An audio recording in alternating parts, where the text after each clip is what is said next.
what is distinctive about being a Hindu. It's like a mixture of religion, culture, the arts. It's like this whole kind of cultural matrix, I guess you could call it.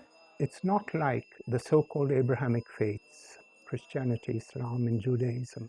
Hinduism is a much more dispersed faith. You have different denominations which may share overlapping features with other denominations, and they all combine to form the Hindu tradition. And I would call this a form of polycentrism. Hinduism is an extraordinarily visual faith. Certainly through the temples and through the sacred texts and through the images of Hinduism, all these different deities are expressed and manifest through color, through different shapes, through different sizes and different features. One of the ways that polycentrism manifests itself, expresses itself, is precisely in its regional variations.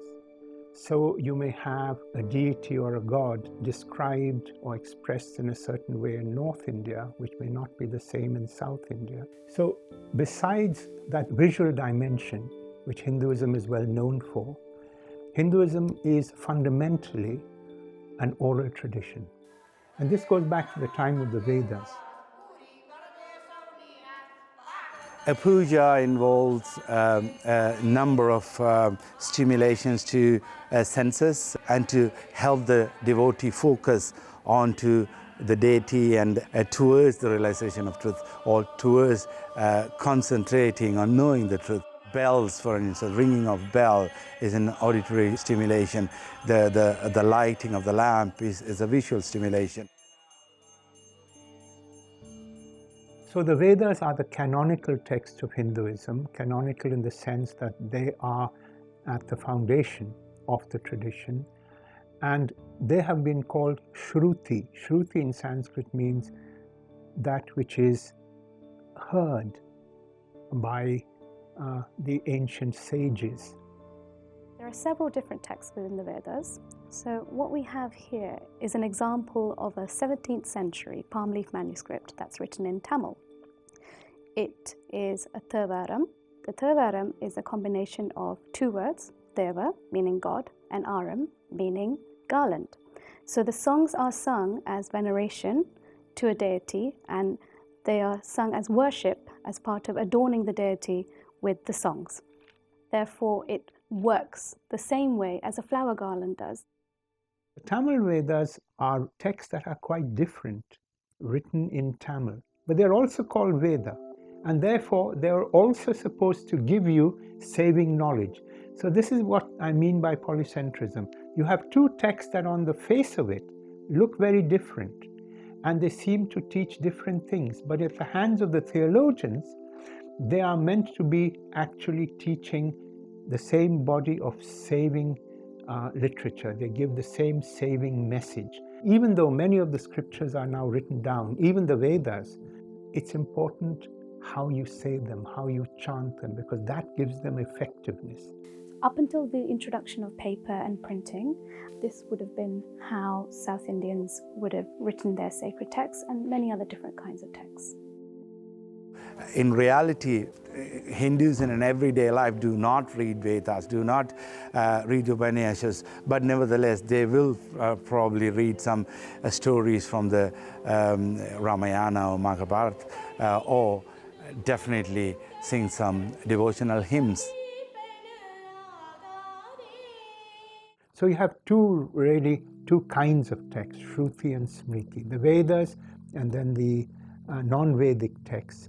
And both of them play a part in giving a Hindu an idea of what it is to be a good person in the world, how to follow dharma, how to avoid unrighteousness by a combination of both these texts. The Ramayana and the Mahabharata and texts like that, the great storytelling texts, are called Smriti, and that has to do with what has been remembered and passed down in tradition. So these stories are obviously easier to pass down in generations because the previous generation can tell the next generation. They can kind of recite these stories. The stories are easier to remember.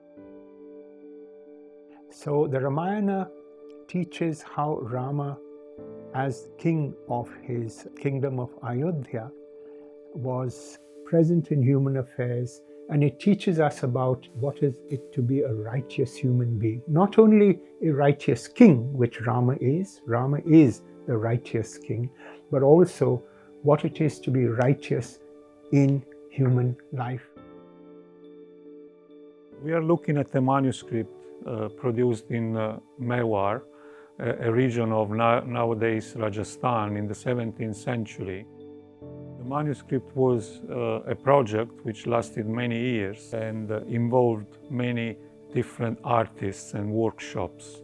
It contains more than 500 different paintings illustrating the text. So we can see here Rama and Lakshmana, his brother, and Sita, as they settle in the Chitrakuta forest. The other story that I like is of Hanuman, who had a monkey-like form. There was a whole many monkeys who were devotees to Rama, and his greatest devotee was Hanuman.